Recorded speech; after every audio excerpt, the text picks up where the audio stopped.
The sound of breaking glass filled the living room. Vicky stood frozen as her mother-in-law, Mrs. Esther, dropped the cup deliberately on the floor. "Look at what you made me do.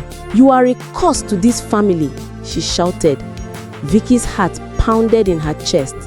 Her husband, David, rushed into the room, but instead of defending her, he bowed his head and begged his mother to calm down. Vicky felt invisible, like her words and tears didn't matter. The marriage she once dreamed about now looked like a prison she couldn't escape. That night, lying on the bed, she asked herself one question over and over again. What did I ever do to deserve this kind of hatred? When Vicky first met David, he was gentle, caring, and protective. She believed she had found her safe place. But the very first day she stepped into his mother's house after the wedding, she felt a sharp chill in the air.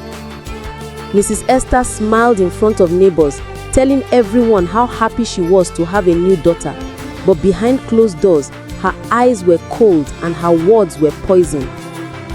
"Don't think you can take my son away from me," she whispered on their wedding night. Vicky thought it was just a joke, but soon the smiles faded and the war began. On a Sunday afternoon, Esther invited church members to their home for lunch. She made Vicky cook everything while she relaxed on the couch. When the food was served, she loudly announced that the soup was tasteless and called Vicky useless in front of everyone. David laughed nervously, trying to cover up his mother's insult, but Vicky's cheeks burned with shame. She swallowed her tears and forced a smile while the guests exchanged uncomfortable glances. That was the first day she realized her mother-in-law wasn't just harsh, she was out to destroy her completely. Vicky begged David that night to talk to his mother. She wanted him to stand with her to show she wasn't alone in this battle. But David only sighed and said, "She is my mother, please just endure her." Those words stabbed her deeper than Esther's insults. Endure. Was marriage supposed to be endurance and pain? She felt abandoned, left to fight alone in a house where she was supposed to be loved. From that day, she began to see her husband not as her savior, but as his mother's shadow. Unknown to Vicky, Esther had already told family friends that David's marriage would not last. She spread rumors that Vicky was lazy, disrespectful, and only married David for his money. Whenever relatives came visiting, Esther whispered into their ears and made sure they saw Vicky as the villain. Slowly, people stopped respecting her, and even in gatherings, she noticed the sideways glances and silent gossip. Esther's plan was working. She was building a wall between David and his wife, brick by brick, lie by lie. Vicky learned how to cry silently in the bathroom. She didn't want neighbors to hear, and she didn't want David to think she was weak, but her heart was breaking every single day. She remembered her mother's warning before the wedding. Marriage is not just about love, it's about family too. Back then, she had laughed. Now those words felt like a prophecy. Still, she decided she would fight. But how do you fight a woman who wears a mask of kindness to the world, yet spits venom behind closed doors? One evening, Vicky met Grace, a neighbor who had also suffered from a wicked mother-in-law.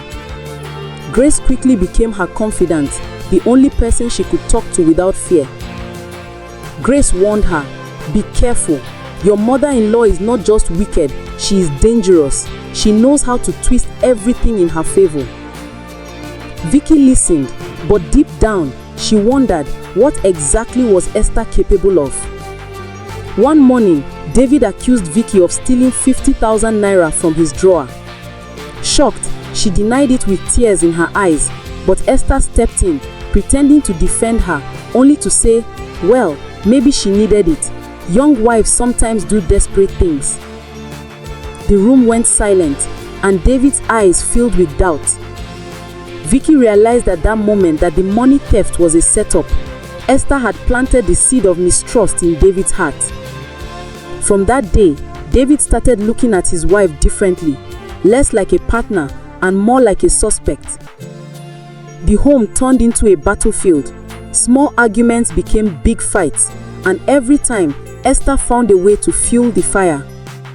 She would whisper to David late at night, convincing him that Vicky was the cause of every problem. Vicky tried everything, cooking his favorite meals, dressing beautifully, showing affection, but nothing seemed to touch David's heart anymore. His mother's voice was louder than her love. The more she tried to hold her marriage together, the more it slipped from her hands. One evening, Esther collapsed in the living room, clutching her chest and gasping for breath. David panicked and rushed her to the hospital.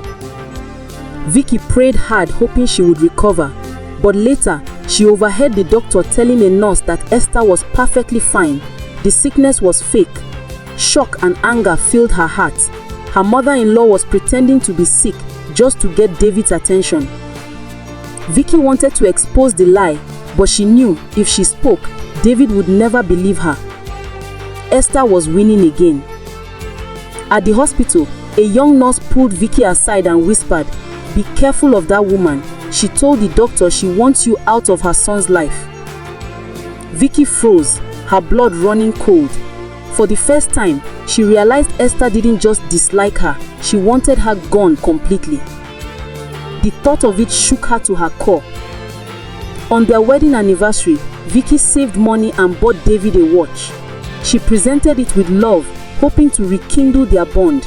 But before David could even thank her, Esther accidentally pushed the gift off the table and shattered it into pieces. "Oh, what a shame," she said with a wicked smile. David scolded Vicky for leaving the watch near the edge instead of blaming his mother. Vicky's hands trembled as she picked up the broken pieces. That day, her hope shattered with them. One night, as Vicky was returning from Grace's house, she felt like someone was following her. Her heart raced and she quickened her steps. When she turned back, she caught a glimpse of Esther standing near the gate, watching her in the dark.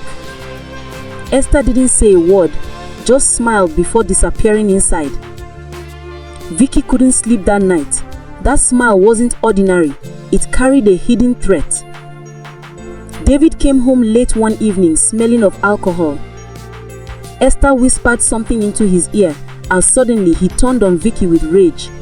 He accused her of being a bad wife, a curse, and even suggested divorce. Vicky fell on her knees, crying and begging him to remember their love, but her tears only made Esther smile in satisfaction. That night, for the first time, Vicky thought of leaving the marriage. One morning, Grace found a letter tucked under Vicky's door. It had no name, only words written in shaky handwriting. "Leave this house if you want to stay alive." Vicky's hands trembled as she read it. Her eyes darted around the compound, wondering who wrote it. Was it a warning or a trap? And as she clutched the letter, she realized her life was now in danger.